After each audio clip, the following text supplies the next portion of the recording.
नमस्कार दोस्तों, YouTube channel कल्पना Hindi academy पर आप सबका हार्दिक स्वागत है। दोस्तों, आज की क्लास में हम हिंदी भाषा व साहित्य से संबंधित महत्वपूर्ण प्रश्नों पर विस्तृत चर्चा करेंगे, जो सभी परीक्षाओं के लिए अत्यंत उपयोगी है। आइए हम आज की क्लास को शुरू करते हैं और हमारा आज का पहला प्रश्न है, ब्रज भाषा का विकास किस अपभ्रंश से हुआ? आपके पास ऑप्शन है शोरसेनी अपभ्रंश से, मागधी अपभ्रंश से, अर्धमागधी अपभ्रंश से या ब्राह्मण अपभ्रंश से। तो इसका सही आंसर क्या होगा? बिल्कुल सही। जिन साथियों ने ऑप्शन नंबर 1 बताया है उनका आंसर सही है। ब्रज भाषा का विकास शोरसेनी अपभ्रंश से हुआ है। शोरसेनी अपभ्रंश से पश्चिमी हिंदी, राजस्थानी और गुजराती का विकास हुआ। पश्चिमी हिंदी उपभाषा से खड़ी बोली, हरियाणवी, ब्रज भाषा, बुंदेली, कन्नौजी बोलियों का विकास हुआ। तो इस तरह से हमारा सही आंसर हुआ कि ब्रज भाषा का विकास शोरसेनी अपभ्रंश से हुआ। हमारा अगला प्रश्न है, गीतिका के रचनाकार का नाम है। आपको बताना है कि गीतिका किसकी रचना है। आपके पास ऑप्शन है प्रसाद, पंत, निराला या मुकुटधर पांडे। तो इसका सही आंसर क्या होगा?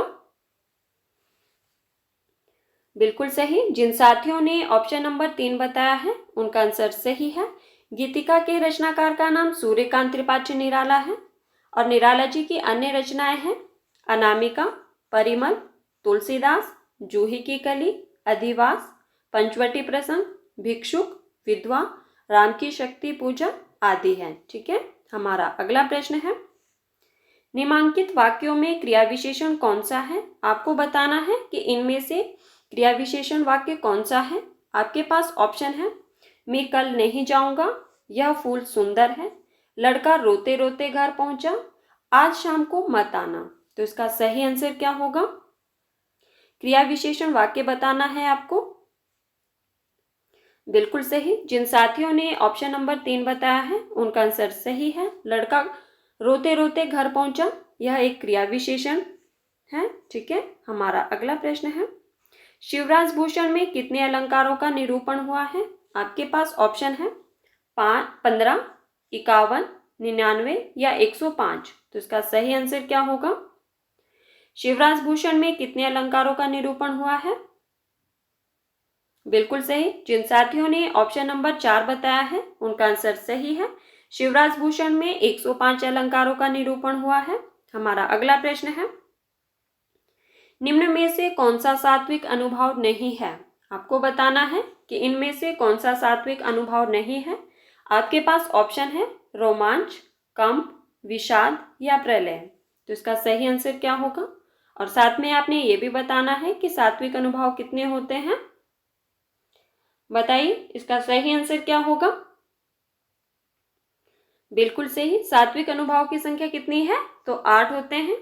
और इनमें से कौन सा नहीं है?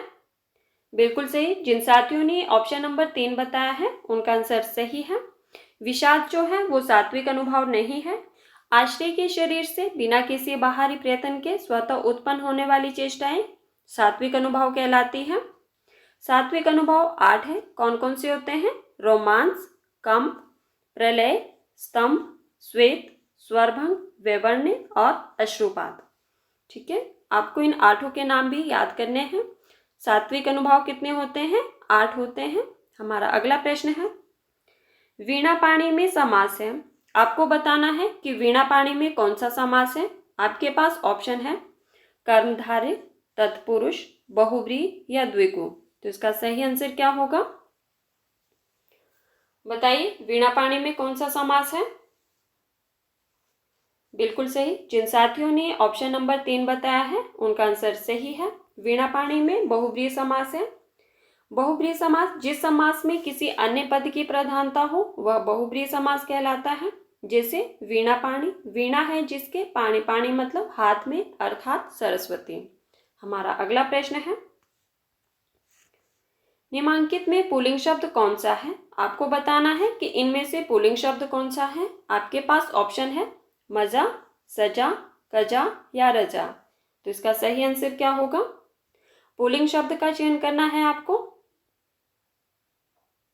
बिल्कुल सही। जिन साथियों ने ऑप्शन नंबर 1 बताया है उनका आंसर सही है। मजा जो है वो पुल्लिंग शब्द है। हमारा अगला प्रश्न है, जिस समास पद में पूर्व या उत्तर पद के बजाय किसी अन्य अर्थ की प्रधानता होती है उसमें कौन सा समास होता है? आपके पास ऑप्शन है बहुब्रीहि समास, तत्पुरुष समास, अव्ययीभाव समास या द्वंद्व समास। तो इसका सही आंसर क्या होगा? आपको बताना है कि जिस पद में पूर्व या उत्तर पद की बजाय किसी अन्य अर्थ की प्रधानता होती है उसमें कौन सा समास होता है। बिल्कुल सही। जिन साथियों ने ऑप्शन नंबर 1 बताया है उनका आंसर सही है। उसमें जो है बहुब्रीहि समास होता है। हमारा अगला प्रश्न है, नदी कोश भर टेढ़ी है का संस्कृत अनुवाद होगा।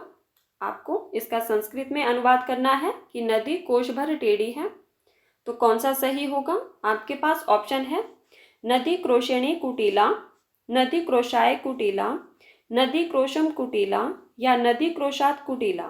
तो इसका सही आंसर क्या होगा? संस्कृत में क्या अनुवाद होगा? नदी कोश भर टेढ़ी है। बिल्कुल सही। जिन साथियों ने ऑप्शन नंबर 3 बताया है उनका आंसर सही है।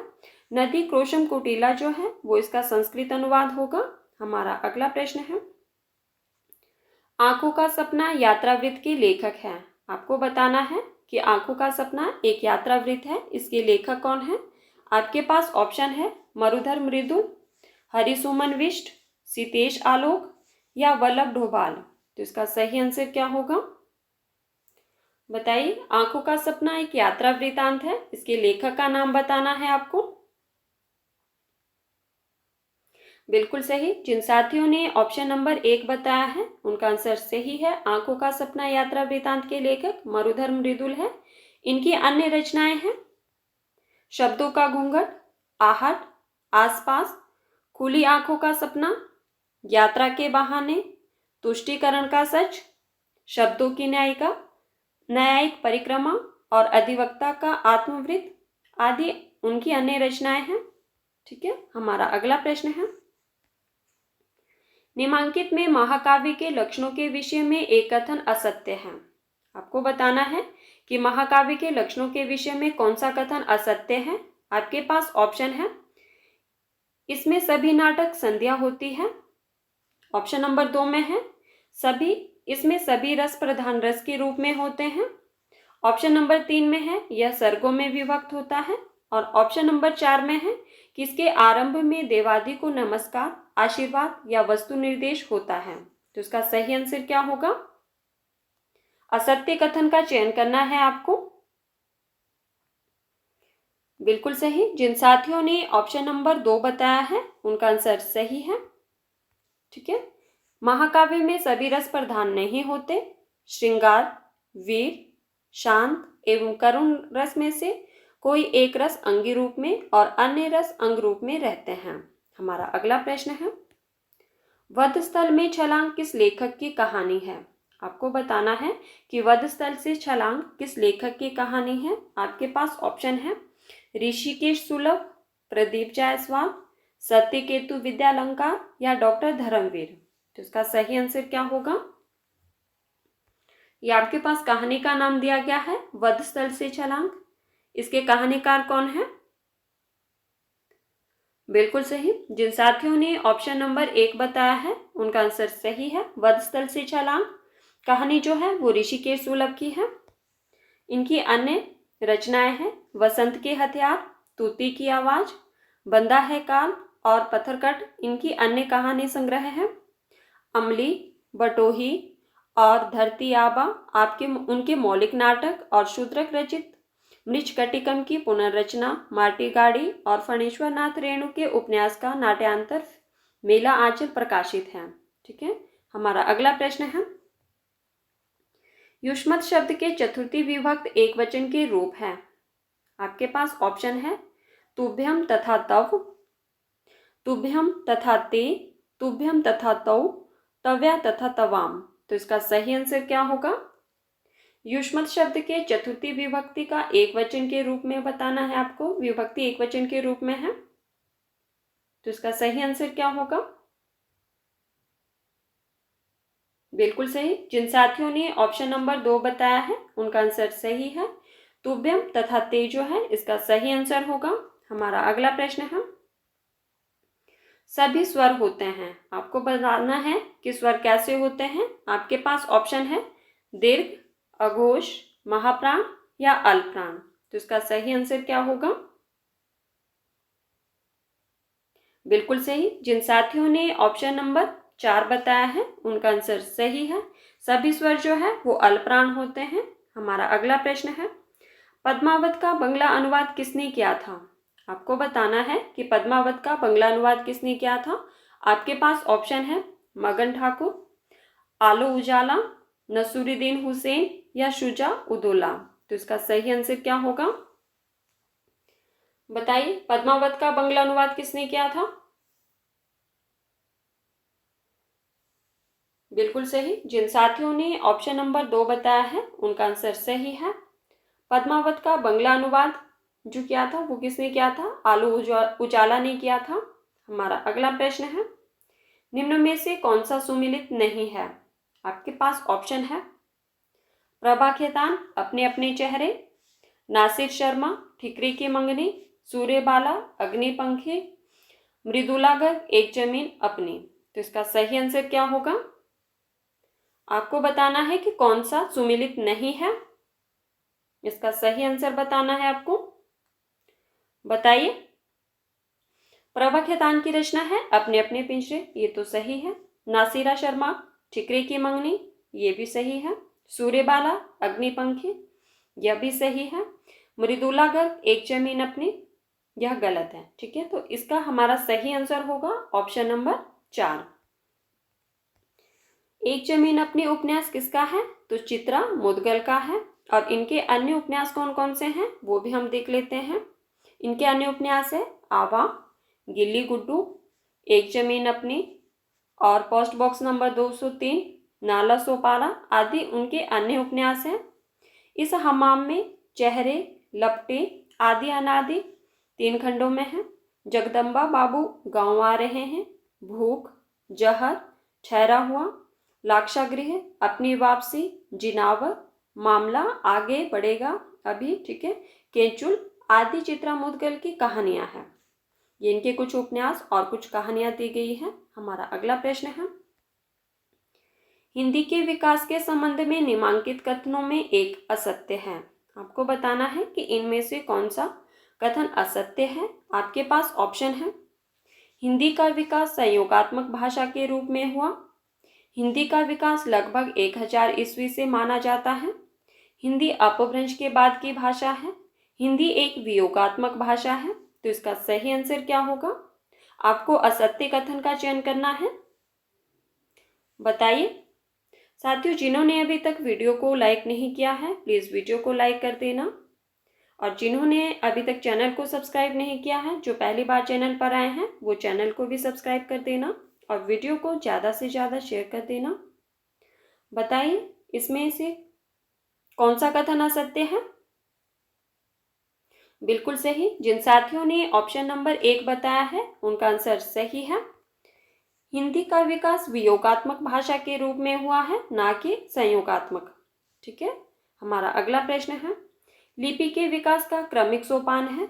आपको बताना है कि लिपि के विकास का क्रमिक सोपान क्या है।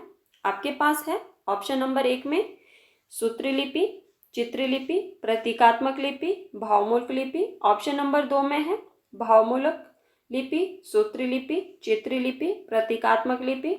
ऑप्शन नंबर 3 में है चित्रलिपि, सूत्रलिपि, प्रतीकात्मक लिपि, भावमूलक लिपि या सूत्रलिपि, भावमूलक लिपि, चित्रलिपि, प्रतीकात्मक लिपि। तो इसका सही आंसर क्या होगा? बिल्कुल सही। जिन साथियों ने ऑप्शन नंबर 3 बताया है उनका आंसर सही है। लिपि का विकास पहले चित्रलिपि, फिर सूत्रलिपि, फिर प्रतीकात्मक लिपि और भावमूलक लिपि। तो इस तरह से हमारा सही आंसर होगा ऑप्शन नंबर 3। हमारा अगला प्रश्न है, निम्नलिखित कृतियों को उनके प्रकाशन वर्ष के अनुसार आरोही क्रम में व्यक्त करने वाली श्रेणी कौन सी है, ये आपको बताना है। आपके पास ऑप्शन है, ऑप्शन नंबर 1 में है जय भारत, साकेत, भारत भारती, यशोधरा। ऑप्शन नंबर 2 में है भारत भारती, साकेत, यशोधरा, जय भारत। ऑप्शन नंबर 3 में है भारत भारती, जय भारत, साकेत, यशोधरा। ऑप्शन नंबर 4 में है यशोधरा, साकेत, भारत भारती या जय भारत। तो इसका सही आंसर क्या होगा? प्रकाशन वर्ष के अनुसार बताना है आपको।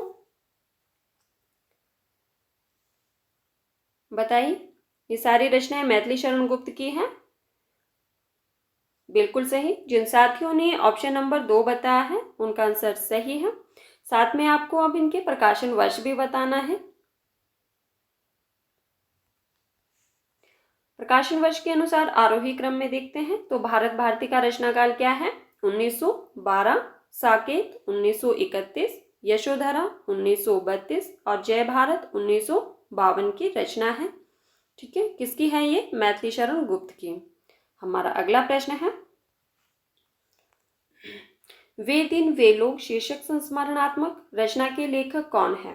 आपको बताना है कि वे दिन वे लोग, इसके रचनाकार कौन है? आपके पास ऑप्शन है निर्मल वर्मा, शिवपूजन सहाय, रामविलास शर्मा या रघुवीर सहाय। तो इसका सही आंसर क्या होगा? बताइए, वे दिन वे लोग के रचनाकार कौन है? बिल्कुल सही। जिन साथियों ने ऑप्शन नंबर 2 बताया है उनका आंसर सही है। वे दिन वे लोग शिवपूजन सहाय की रचना है। हमारा अगला प्रश्न है, कलचुरी राजवंश की 7 नायिकाओं के नक्षिक वर्णन से संबंधित ग्रंथ है। आपको बताना है कि कलचुरी राजवंश की 7 नायिकाओं के नक्षिक वर्णन से संबंधित ग्रंथ कौन सा है? आपके पास ऑप्शन है उक्ति व्यक्ति प्रकरण, राउल बेली, कुवल्यमाला कथा या वर्ण रत्नाकर। तो इसका सही आंसर क्या होगा? बताइए, कलचुरी राजवंश की 7 नायिकाओं के नक्षिक वर्णन किस ग्रंथ में है? इसका सही आंसर क्या होगा? बिल्कुल सही। जिन साथियों ने ऑप्शन नंबर 2 बताया है उनका आंसर सही है। कलचुरी राजवंश की 7 नायिकाओं के नक्षिक वर्णन से संबंधित ग्रंथ राउलवेल है। हमारा अगला प्रश्न है, गोस्वामी विठलनाथ द्वारा अष्टछाप की स्थापना का वर्ष है। आपको बताना है कि गोस्वामी विठल द्वारा अष्टछाप की स्थापना कब की गई। आपके पास ऑप्शन है 1555 ईस्वी में, 1558 ईस्वी में, 1560 ईस्वी में या 1565 ईस्वी में। तो इसका सही आंसर क्या होगा? बताइए, अष्टछाप की स्थापना कब की गई? बिल्कुल सही। जिन साथियों ने ऑप्शन नंबर 4 बताया है उनका आंसर सही है। गोस्वामी विठलनाथ द्वारा अष्टछाप की स्थापना का वर्ष 1565 ईस्वी है, जिसमें 4 वल्लभाचार्य के और 4 विठलनाथ के शिष्य थे। हमारा अगला प्रश्न है, सूरदास का प्रेम पक्ष लोक से न्यारा है, यह कथन किस विद्वान का है? आपको बताना है कि सूरदास का प्रेम पक्ष लोक से न्यारा है, यह कथन किस विद्वान का है। आपके पास ऑप्शन है आचार्य रामचंद्र शुक्ल, आचार्य हजारी प्रसाद द्विवेदी, डॉक्टर रामकुमार वर्मा या डॉक्टर बच्चन सिंह। तो इसका सही आंसर क्या होगा? बताइए, यह कथन किसका है? सूरदास का प्रेम पक्ष लोक से न्यारा है, यह कथन किसका है? बिल्कुल सही। जिन साथियों ने ऑप्शन नंबर 1 बताया है उनका आंसर सही है। यह कथन जो है वो आचार्य रामचंद्र शुक्ल का है।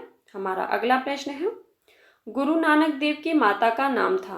आपको बताना है कि गुरु नानक देव की माता का नाम क्या था। आपके पास ऑप्शन है लक्ष्मी, वित्सता, रूपना या तृप्ता। तो इसका सही आंसर क्या होगा? बताइए, गुरु नानक देव की माता का नाम क्या था? साथियों, जिन्होंने अभी तक वीडियो को लाइक नहीं किया है प्लीज वीडियो को लाइक कर दो और वीडियो को शेयर भी कर दो। बताइए, गुरु नानक देव की माता का नाम क्या था? बिल्कुल सही। जिन साथियों ने ऑप्शन नंबर 4 बताया है उनका आंसर सही है। गुरु नानक देव की माता का नाम तृप्ता था और गुरु नानक देव जी का जन्म कहाँ हुआ था? तलवंडी में हुआ था। अब आप लोगों के लिए एक प्रश्न है कि गुरु नानक देव जी का जन्म कब हुआ था? सभी लोगों का आंसर आना चाहिए कमेंट बॉक्स में। ठीक है, गुरु नानक देव जी का जन्म कब हुआ था ये आप लोगों ने बताना है। हमारा अगला प्रश्न है, विधा की दृष्टि से कौन सी रचना अन्य 3 से भिन्न है? आपको बताना है कि विधा की दृष्टि से कौन सी रचना अन्य 3 से भिन्न है। आपके पास ऑप्शन है मुर्दैया, मणिकर्णिका, कितनी धूप में कितनी बार, वट वृक्ष की छाया में। तो इसका सही आंसर क्या होगा बताइए, कौन सी विधा